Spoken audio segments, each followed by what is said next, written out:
예, 오늘 말씀 마태복음 13장입니다. 47절부터 50절 말씀이 되겠습니다. 자, 47절부터 50절 다 같이 큰 목소리로 같이 합독할까요? 또 천국은 마치 바다에 치고 각종 물고기를 모으는 그물과 같으니 그물에 가득함에 물가로 끌어내고 앉아서 좋은 것은 그릇에 담고 못된 것은 내버리느니라. 세상 끝에도 이러하리라. 천사들이 와서 의인 중에서 악인을 갈라내어 풀무불에 던져 넣으리니 거기서 울며 이를 갈리라. 아멘. 아멘. 여러분 한 주간 어떻게 지내셨습니까? 여러분 새벽기도 또 수요예배 금요 기도를 통하여 열심히 기도하시고 또 생업에 열심히 종사하느라고 좀 바쁘셨을 겁니다. 또 크고 작은 일들도 있었을 테지만 그래도 결국에 하나님은 승리하셨고 또 여러분 승리의 그런 예배 처소로 인도하셨습니다. 참 하나님의 영광이 우리를 이끌어간다 그런 생각을 늘 갖게 됩니다. 저도 저번 주쯤 바쁜 일정 가운데 경주에서 있었던 우리 포럼에 참석하고요. 그리고 많은 미래학자들 그리고 이제 앞을 내다보는 어떤 여러 가지 이 시대를 꿰뚫는 어떤 그런 부분들에 대해서 그 시대의 흐름에 대해서 같이 읽어보는 그런 귀한 시간을 갖게 되었고요. 그 다음 날은 또 제가 두 군데 또 몇 군데 교회를 방문하고 탐방을 했는데 현저하게 대조되는, 그래서 저는 일주일 동안 하나님 나라, 지금 오늘까지 총 6번째 하나님 나라에서 우리가 보고 있습니다. 그래서 늘 이 6전 동안 저는 하나님 나라가 에 대해서 굉장히 고심하고 기도를 해왔는데 또 오늘 마지막 시간입니다. 하나님 나라 비유 마지막 시간인데 저번 화요일날 또 수요일날 또 갔던 그 교회를 쭉 보면서 하나님 나라에 대해서 다시 한번 보게 됐습니다. 한 교회는 정말 건물이 정말 허름합니다. 각 부속 건물도 방들도 굉장히 낡았습니다. 근데요, 한 11시 조금 넘었는데요, 사람들로 인산인해를 이뤘습니다. 기도 소리가 나오고 찬양 소리가 나오고요, 정말 차량이 빽빽하고요, 정말 건물이 형편없었던 그런 교회였고, 또 다음에 방문한 이 교회는 어마어마하게 큰 규모의 건물이었습니다. 얼마나 훌륭하게 건물을 지었는지, 그래서 이제 안에 쭉 들어갔는데 그 정도면 목회자들도 많을 거고 교회 직원들도 많을 거고 그런데 한 명도 없는 겁니다. 이 두 교회를 보고 제가 비판하려고 하는 거 아니고 하나님 나라가 어떻게 임하는가에 대해서 보게 됐습니다. 자, 오늘 2부 예배에 참여하신 여러분과 더불어 오늘 하나님 나라에 대해서 마지막 시간을 보내려고 합니다. 자, 지난 5주간 동안 예수님께서 하신 하나님 나라에 대한 비유의 말씀을 우리가 나눴잖아요. 첫 시간에 뭐였습니까? 하나님 나라의 비밀이라고 하는 제목을 가지고 이 하나님 나라를 시작했고요. 또 두 번째, 세 번째, 네 번째, 다섯째 주간 어떤 비유였습니까? 겨자씨 비유였고 누룩 비유였고 감추인 보화 비유였고 저번 시간에 갑진진주 비유였습니다. 이 비유에 대한 의미를 그간은 우리가 살펴보았습니다. 자, 예수님은 제자들에게 다양한 방법, 여기서 나타나는 하나님 나라 비유에 대한 다양한 방법, 다양한 측면, 다양한 직업, 농부도 있었고요, 장사꾼도 있었고요, 또 가정주부도 있었고요, 그죠? 누룩을 빚는, 밀가루를 부풀리는, 자, 다양한 직업을 통해서 하나님 나라가 어떤 곳인가를 설명을 해 주었습니다. 자, 내가 농사하고 내가 식사를 준비하고 또 장사하고 고기를 잡는 삶의 현장 속에서 하나님 나라가 이루어지고 있음을 보았습니다. 자, 예수님은 눈높이로 설명을 하신 거지요. 그래서 사람이 이해하기 어렵고 경험할 수도 없고 설명하기가 까다로운 하나님 나라에 대해서 일상의 삶을 통해서, 생활을 통하여서 가르쳐 주신 겁니다. 자, 여기에 놀라운 진리가 담겨 있었던 거지요. 하나님 나라는 멀리 떨어져 존재하는 환상의 얘기가 아니라 우리의 생각 속에서, 우리의 또 가치관 속에서, 그리고 우리의 직장 생업의 현장에서, 그리고 우리 가정 안에서 그리고 우리 삶 가운데서 우리가 경험하고 우리가 사는 현장에 대한 그런 곳이었습니다. 자, 하나님 나라는 죽어서 가는 것만으로 이해했는데 예수님은 그 나라가 이 땅에 임하여지고 또 아름답게 완성되어 가는 곳이라고 말씀했습니다. 그래서 제가 자꾸 이 천국은 이렇게 예수님이 말씀하셨는데 제가 자꾸 하나님 나라라고 말씀드리는 이유가 천국 하면 자꾸 많은 분들이 나중에 죽어서 가는 곳 그렇게 인식하고 있기 때문에 제가 자꾸 하나님 나라라고 표현을 하는 겁니다. 자, 이 말씀이 하나님 나라를 비유로 설명하는 이 예수님의 이 말씀이 당시 그 시대의 제자들을 비롯하여 많은 사람들에게는 얼마나 충격적이었을까요? 정말 이것이 이해되지 않았기 때문에 굉장히 충격적이었을 것입니다. 그래서 참으로 우리가 신앙의 눈을 뜨게 되면 환상의 세계로 빠져들어가는 것이 아니라 극단적인 신비주의자가 되는 것이 아니라 현실의 구체적인 삶에 신앙을 적용하기 시작한다는 것입니다. 이 말은 신행일치의 삶을 살아가야 된다는 거지요. 믿음 따로 삶 따로가 아닙니다. 우리가 세상 사람으로부터 욕먹는 것이 무엇입니까? 이 예배당 안에서 교회 안에서 예배드리는 그 마음가짐으로 세상을 살아가면 세상이 바뀌어졌을 겁니다. 근데 신행일치의 삶이 안 된다는 겁니다. 하나님 나라가 임하지 못하였다는 것이지요. 자, 신앙은 이런 의미에서 실제적인 겁니다. 도피가 아니라 현실 참여입니다. 하나님 나라는 정말로 솔직하면서도 당당하고 그리고 분명한 나라입니다. 자, 오늘은 하나님 나라 비유로 마지막 시간이죠. 하나님 나라와 그물 비유를 같이 우리가 말씀을 나눠 보려고 합니다. 아마도 예수님의 제자들은 밭에 감추인 보화 비유보다는 오늘 우리가 볼 이 그물 비유가 더 마음에 와 닿았을 것입니다. 왜냐하면 대부분의 제자들이 갈릴리 바닷가에서 물고기를 잡던 어부 출신이었기 때문입니다. 그래서 이 예수님이 말씀하시는 이 그물 비유가 더 가슴에 와닿고 더 이해가 쉬웠을 겁니다. 근데요, 오늘 이 그물 비유는 지금까지 우리가 포용 또 내 것을 포기하고 하나님 나라에 여러 가지 성장 뭐 여러 가지 우리가 비유를 통해서 은혜를 나눴는데 오늘은 좀 무거운 주제입니다. 여러분, 저는 목사이기 때문에 이 부분을 설교를 해야 합니다. 자, 오늘 우리는 이 비유를 통해서 하나님 나라가 어떻게 완성되어지고 예수님이 결국에 이 비유를 왜 하실까입니다. 너희들이 하나님 나라가 임해서 잘 먹고 잘 살고 뭐 건강하고 아닙니다. 결국에 하나님 나라가 어떻게 완성되고 어떻게 마지막 종말론적으로 결론이 나는가를 보여주는 것, 이것이 예수님의 의도입니다. 그래서 하나님 나라에 의해서 야 축복의 나라, 모든 것이 형통한 나라, 그것만 생각하면 큰 오산입니다. 종말의 시대를 맞이한다는 거지요. 자, 그렇다면 왜 그물 비유인가입니다. 왜 예수님이 그물 비유를 하셨을까? 오늘 본문 47절 다시 볼까요? 또 천국은 마치 바다에 치고 각종 물고기를 모으는 그물과 같다, 그렇게 기록합니다. 자, 먼저 이 말씀을 이해하기 위해서는 우리는 예수님 당시에 고기잡이에 대한 상식을 알 필요가 있습니다.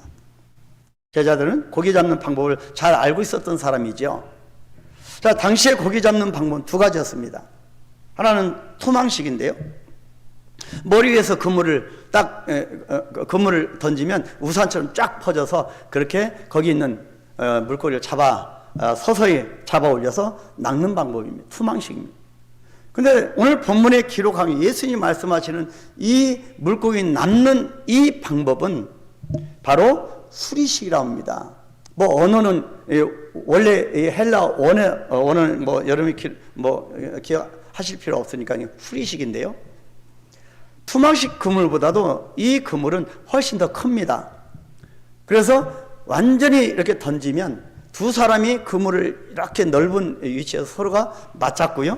서로 사람이 그 그물로 향해서 물고기를 몰아가는 겁니다.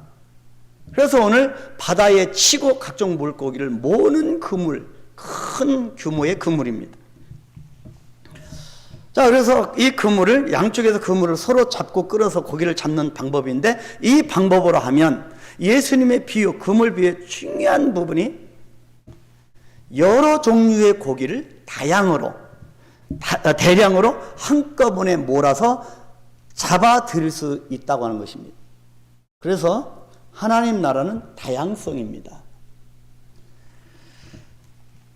자, 그렇다면 예수님께서 이 부분을, 천국을 고기 잡는 이 고기 잡는 그물에 왜 비유하셨을까? 먼저 그물에 걸려든 물고기를 보여주고 싶은 겁니다. 그물에 걸려든 물고기가 누구냐입니다. 이 비유의 의미는, 자, 하나님께서 자기 자신의 백성들을 택하시고 인도하시는 그 열심, 그 모습이 지금도 하나님께서 택하시는 백성들을 몰아가는 모습, 인도하시는 모습, 이 모습이 마치 어부가 그물을 치고 물고기를 몰고 오는 것과 같다는 것입니다. 다시 말씀드리면 이 말씀은 택하신 백성들을 찾으시는 하나님의 모습을 보여주고 있는 거지요. 하나님께서는 그물을 쳐서 택하신 백성들을 자기 자신에게로 인도하십니다. 자기 자신을 인도한 그 택한 백성을 어떻게 하시면 보호하십니다. 여기에 하나님의 사랑이 있고요, 여기에 하나님의 선택이 있습니다. 이것이 신구약 전체 성경의 주제 아니겠습니까? 내가 너를 사랑한다, 내가 너를 인도한다, 내가 너를 보호한다, 내가 너를 끝까지 책임진다. 하나님이 이 세상이라고는 이 넓은 세상에 그물을 치신 겁니다. 그리고 끊임없이 몰아서 인도하십니다. 지금 이 그물에 걸려든 물고기가 바로 우리의 모습이라는 거지요. 하나님의 그물에서 제외되는 인생은 하나도 없습니다. 이 땅에 산다고 하는 것은, 우리가 이 땅에 산다고 하는 것은 하나님의 손 안에 있다고 하는 의미입니다. 우리가 어디를 벗어나겠습니까?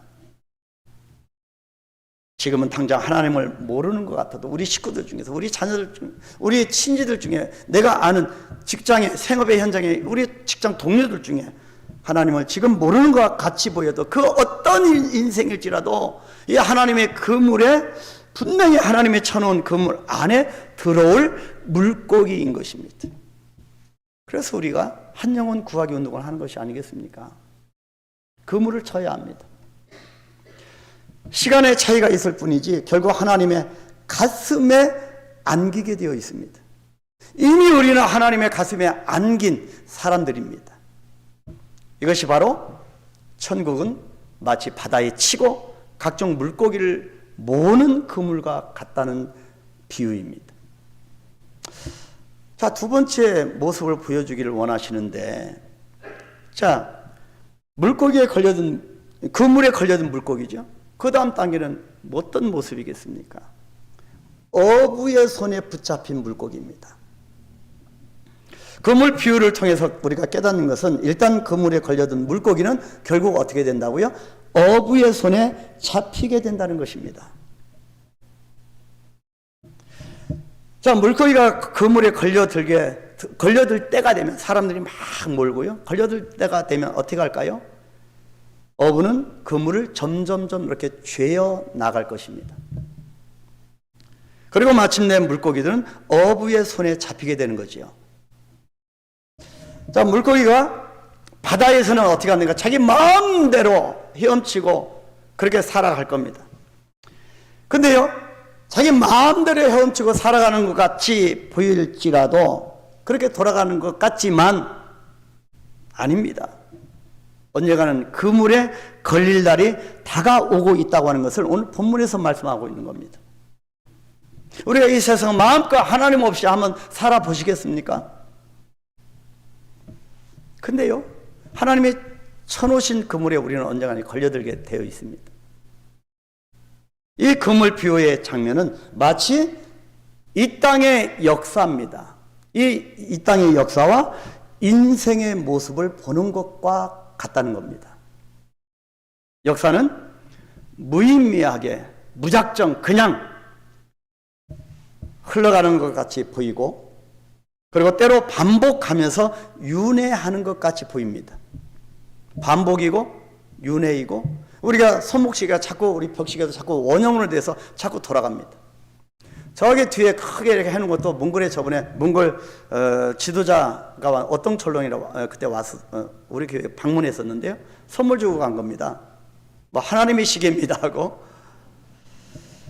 근데 이 시계들이 원형이기 때문에 자꾸 반복하는 줄 압니다. 아닙니다. 직선입니다. 자, 반복이고 윤회라고 하는 것은 불교. 제가 한때 심취했던 이 불교에서 주장하는 것. 근데요, 우리 그리스도인들은 윤회가 아니지요.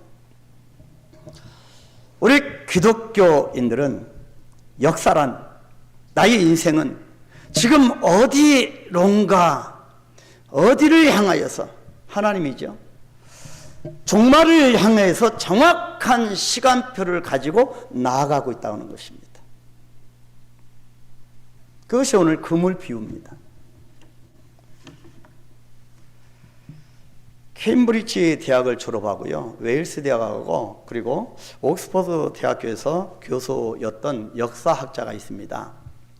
바로 에드워드 헬릿 카라고 하는 분인데요.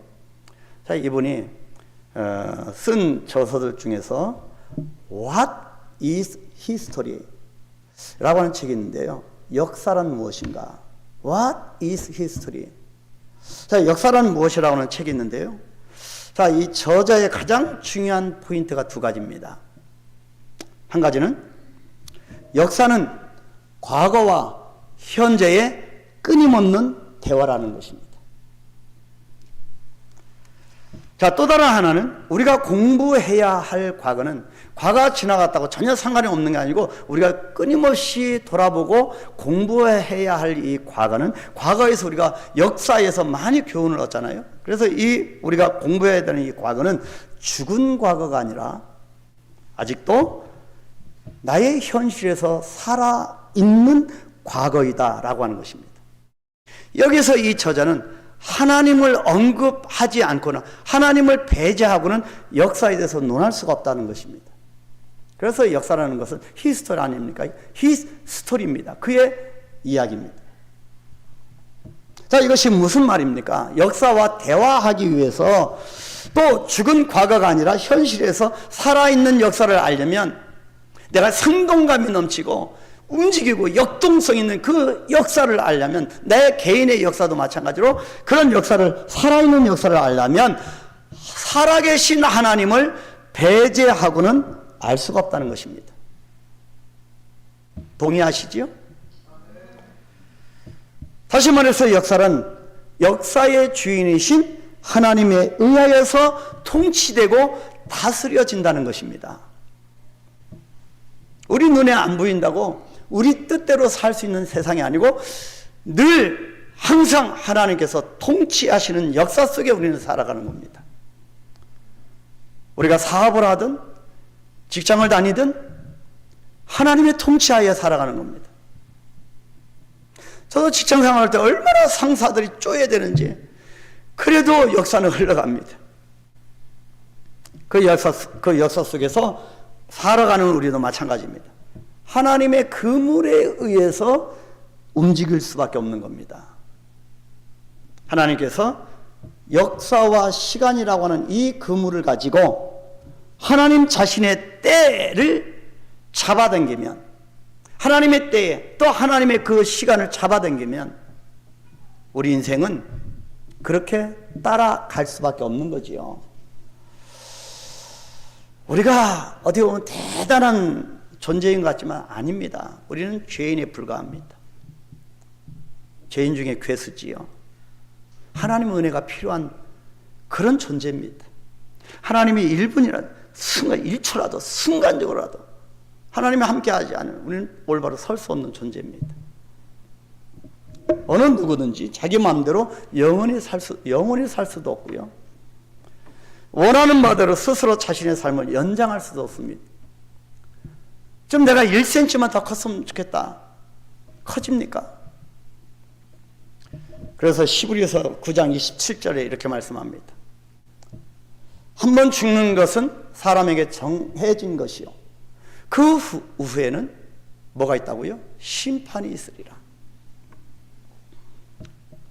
그물에 걸려든 물고기, 어부 손에 붙잡힌 물고기, 이 한 영혼 구하기 운동 전개하는 우리 모든 이런 삶은 바로 심판을 향하여 가고 있다는 거지요.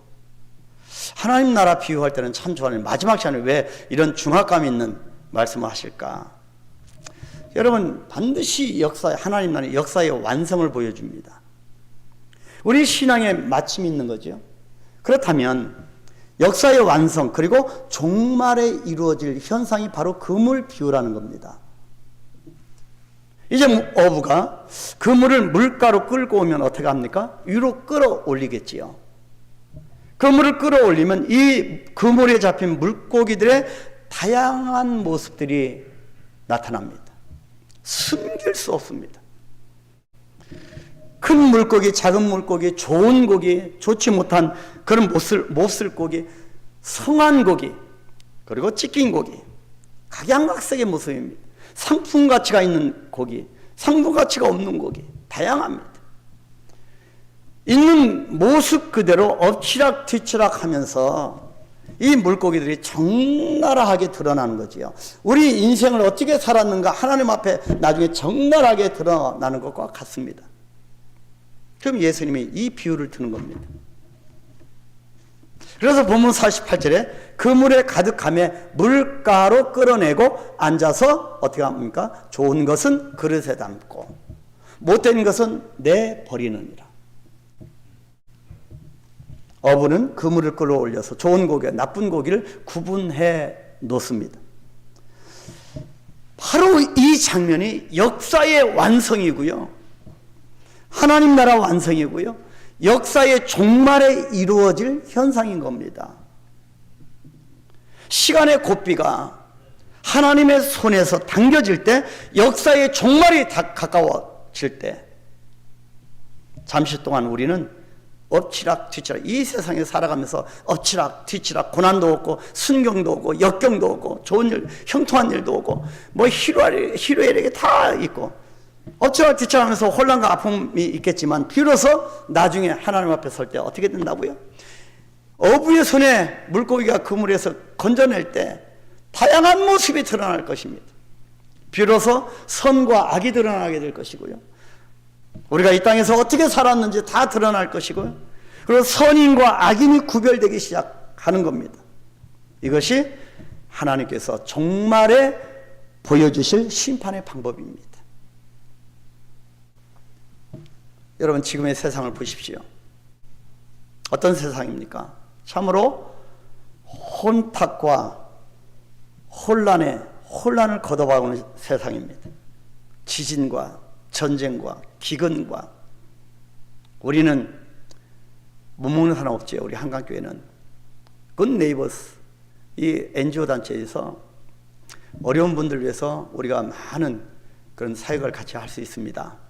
근데 우리 교회는 그렇게 어려운 분이 없는 것 같아요. 그죠? 근데요, 이 지구상에는 지금도 먹는 문제 때문에 여러분 5초에 3명이나 죽어가고 있습니다. 먹는 것 때문에. 못 먹어서 굶어 죽고, 못 먹어서 질병에 걸려서, 먹는 것과 관련된 이 귀한 영혼, 천하보다 귀하다고 하는데 이 영혼들이 죽어가고 있다는 거죠. 그래서 우리 한강교회 두 번째 중점 사역이 나눔 복지입니다. 기근이 일어나고 다툼이 일어나고 분열이 일어나고, 이 나라가 얼마나 땅땅하게 졌습니까? 제가 몽골에는 우리나라보다 15배가 넓은 나라예요. 이 작은 나라에서 얼마나 분열이 일어납니까? 이런 또 엄청나게 타락상, 죄악성이 나. 얼마 전에 여러분 저기 인천에서 5명이, 한 식구 5명이 또 죽지 않았습니다. 또 어젠가 그저께 제주도에서 또 이제 모녀가 또 죽었다 합니다. 일일이 설명하기는 어렵지만 점점 하나님의 때가 가까이 오고 있음을 느낍니다. 모래시계는 모래가 다 빠져나가면 뭐 흔히 목욕탕에서 그러잖아요. 사우나 가면 모래시계 딱 놓고 다 되면 또 뒤집어, 또 더 있는 분들은 더 뒤집어 놓고, 자, 모래가 다 빠져나오면 다시 뒤집어서 돌려 놓으면 됩니다. 근데요, 하나님께서 돌리시는 우리 인생의 시계는 다시 돌려놓을 수가 없습니다. 오늘 본문에서 그물 비유는 가라지 비유와 같다고 할 수 있습니다. 가라지 비유가 뭡니까? 추수 때가 되면 농부가 어떻게 한다고요? 다 추수하고서 알곡은 모아 곡간에 들이고 가라지는 영원히 꺼지지 않는 불에 태운다고 하는 이 가라지 비유. 그리고 오늘 본문 그물 비유입니다. 그물 속에 물고기를, 좋은 물고기와 못된 물고기를 구분한다는 겁니다. 이 그물 비유는 종말의 때에 하나님께서 하시는 심판에 대해서 말씀하고 있는 겁니다. 어떤 사람은 인생 뭐 별거 있어, 그냥 대충 살다가 마음껏 즐기다가 살다가 죽으면 끝이지, 그렇게 말을 하는 분들이 의외로 많습니다. 대충 내 자신 매일매일 이렇게 즐기면서 그렇게 살다가 죽으면 끝입니까? 절대 아닙니다. 우리 삶은 그냥 이렇게 살다가 죽으면 끝이 아니라는 거지요. 의인은 의인대로, 악인은 악인대로, 불의한 사람은 불의한 대로, 그리고 믿는 자는 부활의 영광으로, 아멘. 믿지 않는 자는 구원받지 못한 자의 심판이 있을 뿐입니다. 여러분, 무섭지 않습니까? 여러분, 저는 이 세상에 그 어떤 것도 무서울 거 없습니다. 먹는 문제도 무서울 거 없고, 뭐 건강 문제도 무서울 거 없습니다. 건강에 문제가 오면, 또 이렇게 우리 육체가 후퇴하면 그냥 하나님 나라 가면 되지 않겠습니까? 이 세상에 저는 무서울 거 없어요. 다 맛보았기 때문에 무서울 거 없습니다. 다만 저는 하나님이 무섭습니다. 하나님을 두려워해야 합니다. 하나님 앞에 내가 어떤 삶을 살아갈 것인가. 본문 49절 50절, 그래서 그물 비유를 하면서 49절 50절 예수님이 말씀하시는 겁니다. 우리 한번 다 같이 큰 소리 읽어볼까요? 세상 끝에도 이러하리라. 천사들이 와서 의인 중에서 악인을 갈라내어 풀무불에 던져 넣으리니 거기서 울며 이를 갈리라. 어떨 때는 이런 심판, 이를 갈고 이런 험한 말씀이 이 성경에 없었으면 좋겠습니다. 그죠?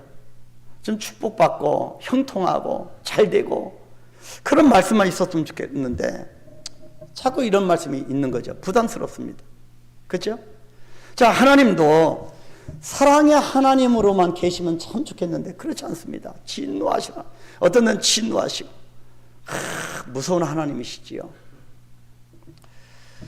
자, 그물 비유에서 하나님은 공의의 하나님이심을 분명하고도 확실하게 기록하고 있습니다. 공의의 하나님이십니다. 자, 힘들어도, 우리가 받아들이기 힘들어도 이 부분을 받아들여야 합니다. 역사와 인생은 돌고 도는 것이 아닙니다. 한 지점, 심판의 때를 향해 가고 있는 겁니다. 이것이 역사의 완성이고 종말에 이루어질 심판입니다. 우리 인생도 마찬가지입니다. 우리가 태어나서 자녀들이 첫돌 돼서 얼마나 기쁩니까? 아장아장 걸어다니면서 첫돌 돼서 돌잔치 하지 않습니까? 근데 제가 있었던 몽골은 돌잔치 안 합니다. 그래서 한국은 뭐 자전 돌잔치 하는데요. 우리 인생 가운데 돌잔치와 같은 그 기쁨만 계속되면 얼마나 좋겠습니까? 돌잔치만 하면 좋겠습니다. 근데요, 인생의 시작이 있으면 마지막도 있다는 겁니다. 인생의 마지막이 무엇입니까? 그래서 오늘 좀 약간 부담스러운 설교지만 목사이기 때문에 이 설교를 하는 겁니다. 인생의 마지막은 죽음입니다. 그런데 이 죽음을 환영할 사람이 아무도 없죠. 죽음을 달가워할 사람이 누가 있겠습니까? 근데요, 진짜 믿음의 세계에 가보면 죽음도 두려울 것이 아닙니다. 자, 죽음을 연장하거나 거부할 수 있는 사람도 없고요. 우리가 죽음을 부정한다고 해서 죽음이 없어지는 것도 아닙니다. 누구든지 죽음이 싫고 두렵고 인정하고 싶지 않지만 이 죽음은 반드시 우리에게 있다고 하는 것이 팩트입니다. 그래서 지혜로운 사람은 어떤 사람입니까? 죽음을 인정하는 사람입니다. 죽음을 인정한다고 하는 것은 죽음을 준비한다고 하는 말이고요. 죽음을 준비한다는 말은 심판에 대비한다는 말입니다. 사실 우리 모두는 주님 앞에서 청직이지요. 그런데 이 청지기가 꼭 해야 할 것이 있습니다. 내 손에 있는 것이 내 것입니까? 아닙니다. 주님이 우리에게 맡겨주신 겁니다. 그래서 우리는 청지기입니다. 그래서 이 청지기가 꼭 해야 할 것이 있는데 주인을 만나면 반드시 결산을 해야 한다는 것입니다. 우리 인생의 결산입니다. 결산을 피해갈 청지기는 아무도 없다. 잠시 보류되는 것 같지만 결국은 결산을 해야만 한다는 것이 성경의 가르침입니다. 그때 우리는 양인지 염소인지, 내가 알곡인지 가라지인지, 좋은 물고기인지 나쁜 물고기인지, 악한 종인지 착한 종인지, 지혜로운 처녀인지 미련한 처녀인지의 사실 여부가 판가름 나게 되는 겁니다. 그래서 대충 살면 안 됩니다. 그런데 그때까지 가서는 이미 늦습니다. 왜냐고요? 그때 가서는 돌이킬 시간도 없고 회개할 시간도 주어지지 못하기 때문입니다. 아기는 오늘 본문에 뭐라고 했습니까? 아기는 풀무불에 던져져서 울며 이를 갈게 될 것이기 때문입니다. 그래서 나에게 지금 바로 현재 지금 하나님 나라가 임했는지를 확인해야 됩니다. 그건 5번 하나님 나라에 대해서 들었습니다. 오늘 6번째입니다. 과연 지금 내 심령 안에 하나님 나라가 임하고 있는가? 언젠간 하나님 나라가 오겠지 하면서 느긋하게 살면 안 되는 이유입니다. 심판의 때는 호련히 갑자기 예고도 없이 찾아오지요. 그래서 고린도후서 6장 2절 하반절에 뭐라고 기록합니까? 보라, 지금은 은혜 받을 만한 때요. 보라, 지금은 구원의 날이로다. 여러분, 지금이 구원받는 그 시간이라는 겁니다. 이것이 그물 비유가 우리에게 주는 경고이자 메시지입니다. 자, 하루는 어떤 청년 하나가요, 목사님께 찾아와서, 찾아온 목사님께 목사님의 핸드폰으로 문자를 보냈다고 합니다. 어떤 문자일까요? 목사님, 이 세상에서 가장 귀한 3가지 금이 뭔지 아세요? 여러분, 3가지 금이 뭘까요? 가장 중요한 3가지 금. 큰 손으로, 예? 지금, 여러분, 정답을 먼저 이 목사님이 몰라서 힌트를 달라고 했더니, 자, 첫째는 소금이고, 2번째는 황금입니다. 그러면 3번째는 뭘까요? 그랬더니 목사님 뭐라고 하는지 아세요? 헌금! 이렇게 답장을 보냈더니 이 청년이 하도 어이가 없어서 한참 연락이 없다가 문자가 왔네요. 헐! 요즘 아이들 헐! 대박! 역시 목사님의 직업의식은 정말 못 말리겠습니다. 헌금이 아니라 지금이랍니다. 여러분 정말 똑똑합니다. 오늘 설교 끝 할까요? 여러분, 지금입니다. 지금이 중요합니다. 지금까지 한국교회는 감히 말씀드리는 것은 세상과 담을 쌓고 오직 복음만 외치고 살아갔어. 근데 영육이 균형 밸런스가 되어졌는데 오직 복음. 돈 버는 것도 중요합니다. 근데 돈 버는라고 하면 뭔가 속되다가 뭔가 자꾸 이상하게 눈치를 줍니다. 자꾸 복음만 외쳤습니다. 그 결과 예수님을 믿는 사람들이 엄청나게 많아졌고 부흥됐습니다. 세계에서 가장 큰 교회 10개 중에서 7개가 한국에 있을 정도로 상상할 수 없는 그런 양적인 성장을 이루었습니다. 근데요, 다른 이면을 바라보면 양적인 성장에 반해서 질적인 성장은 정말 부끄러울 정도입니다. 더 이상 말씀 안 드려도 여러분 아실 겁니다. 자, 얼마 전에 이 책이 많이 팔려서 재판되어서 또 나온 책이 있는데요. 종교 사회학자인 리차드 마워라고 하는 분이 쓴 책입니다. 그 책이 여러분도 아마 읽어보신 분 아니면 이렇게 제목이라도 들어보신 분 계실 겁니다. 부끄러운 기독교입니다. 종교 사회학자입니다. 리차드 마워가 무례한 기독교, 부끄러운 기독교, 무례한 기독교의 제목을 무례한 기독교라고 하는 책을 썼습니다.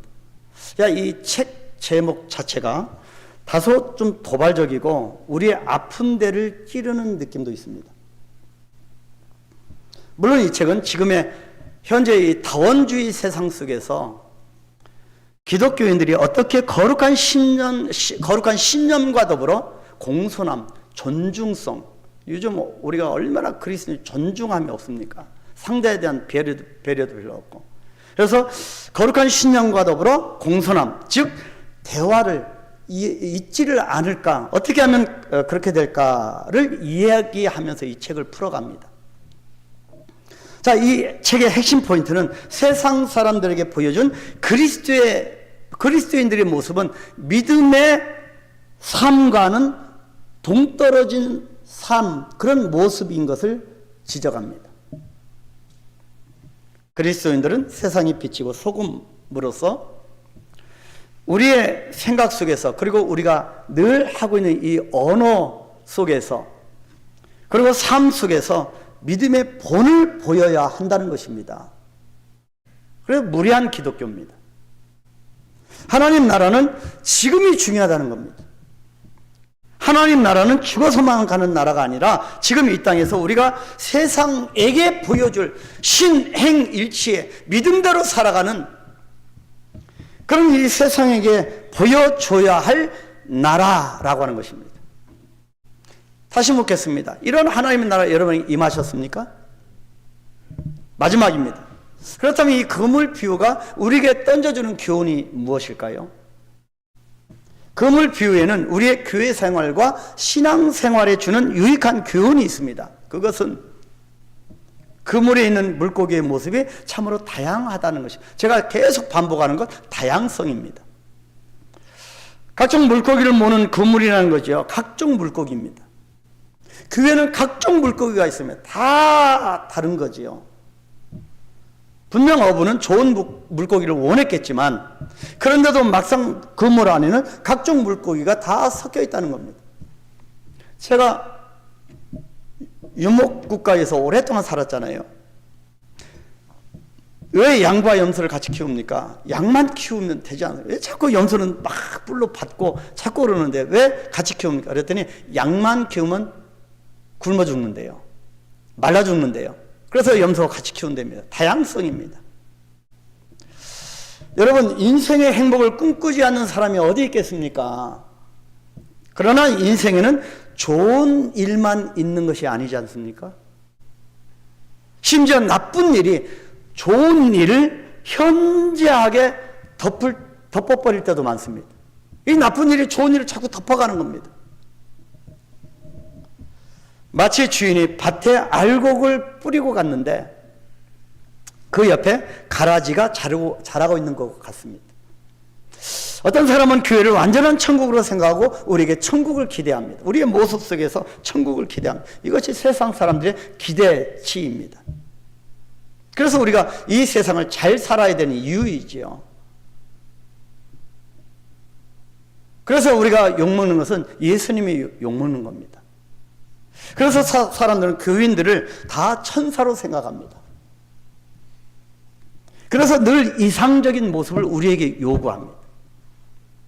그래서 우리가 세상 사람들보다 이 세상을 2배, 3배, 10배나 더 열심히 살아가야 합니다.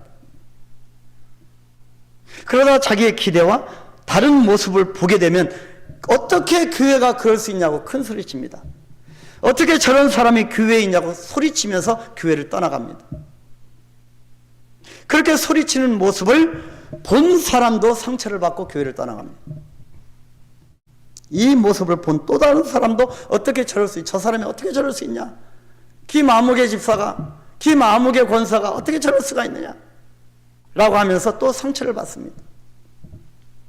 그래서 교회처럼 대화가 단절된, 어떻게 보면 대화가 잘 되는 것 같아도 대화가 단절된 공동체가 어디 있겠습니까? 이것이 상처의 악순환입니다. 여러분, 우리가 예수 믿고 축복만 받으면 되는 것이 아닙니다. 예수님이 진짜 우리에게 요구하시는 것, 제자들에게 금을 비유하시는 진짜 교훈이 무엇이겠습니까? 교회는 오염되지 않는 완벽하고도 이상적인 장소가 결코 아닙니다. 우리는 다 죄인입니다. 좀 성숙한 사람도 있는가 반면에 좀 그렇지 못한 사람도 분명히 있습니다. 그래서 교회를 때로 병원에 비유하기도 합니다. 병원에 가면 얼마나 다양한 환자들이 있습니까? 그런데 병원에서는 환자들끼리 서로 싸우지 않습니다. 내 병이 더 심각해. 아니야, 네 병이, 저 사람 병이 더 심각해. 그렇게 서로 안 싸웁니다. 서로 빨리 병 낫기를 바라는 마음 하나밖에 없습니다. 격려가 있고 위로가 있습니다. 의료진들과 환자들이 얼마나 최선을 다합니까? 그래서 좋은 병원은 가보면 분위기를 보면 압니다. 병원 안에 들어가 보면 알고요. 의사들과 환자를 보면 압니다. 여러분, 우리 한강교회는 어떤 모습이어야 할까요? 나와 다른 사람입니다. 다 다양합니다. 교회에는 그래서 사랑이 필요하고 긍휼과 관용과 격려가 필요한 겁니다. 가정에서도 못 받는 그 칭찬과 격려와 위로를 교회가 해줘야 하는 거죠. 이것이 금을 비유의 핵심입니다. 다양성이라는 거죠. 지금은 좀 부족하고 좀 성숙되지 못하여도 주님의 눈으로 끝까지 품어줘야 하는 겁니다. 인간의 부족함과 연약함과 실수가 있음에도 불구하고 하나님의 의를 이루어 나가는 것이 주님의 교회이고, 그럼에도 불구하고 포기하지 않고 주님 앞에 끊임없이 나와서 변화를 받는 것이 하나님 나라를 이루어가는 참된 모습인 겁니다. 이 모습은 저도 마찬가지고 우리 교회 장로님도 마찬가지고 또 권사님도 마찬가지고 집사님도 마찬가지고 셀그룹장도 마찬가지고 셀그룹원들도 마찬가지입니다. 하나님 나라는 서로 격려가 있을 뿐입니다. 그런 선한 격려 속에서 각자의 심령 속에, 그리고 내가 속한 공동체 안에 하나님 나라가 이루어지는 것입니다. 우리 한강교회는 진정한 하나님 나라가 이루어지게 되기를 축복합니다. 다양한 사람들이 모여서 잘 살고 못 살고, 능력이 있고 없고, 사회적인 저명인사, 전혀 무명인 다 섞여서 서로 격려하고 위로하고 주님의 은혜가 임하는 나라가 바로 하나님 나라입니다. 그렇습니다, 여러분. 우리 모두에게 주님의 은혜가 필요합니다. 그래서 하나님 나라는 은혜입니다. 사랑하는 성도 여러분, 그간 6주 동안 하나님 나라에서 보았습니다. 또 기회가 되면 또 보겠습니다. 다음 주부터 또 다른 주제로 또 말씀을 우리가 나누겠습니다. 성도 여러분, 하나님의 그물에 잡히십시오. 하나님께 붙들리십시오. 우리는 주님의 손 안에 있음을 고백하시기 바랍니다. 그분의 시간 안에 거하십시오. 그분의 시간은 두려움이 아닙니다. 항상 그분 안에 있는 것이 가장 안전합니다. 그리고 우리가 그분 앞에 섰을 때 우리가 할 수 있는 하나님의 심판대에 섰을 때 할 수 있는 유일한 고백은 모두가 주님의 은혜였습니다. 아니겠습니까? 우리가 이 땅에서 얼마나 대단하고 얼마나 유명하고 얼마나 일을 많이 하고 그것이 아니라 모든 것이 주님의 은혜입니다. 유일하게 우리가 하나님 앞에 설 때 고백할 수 있는 것이 아니겠습니까? 오직 주님의 은혜로 이루어지는 하나님 나라가 여러분 안에 날마다 이루어지고 경험되어지기를 간절히 축복합니다.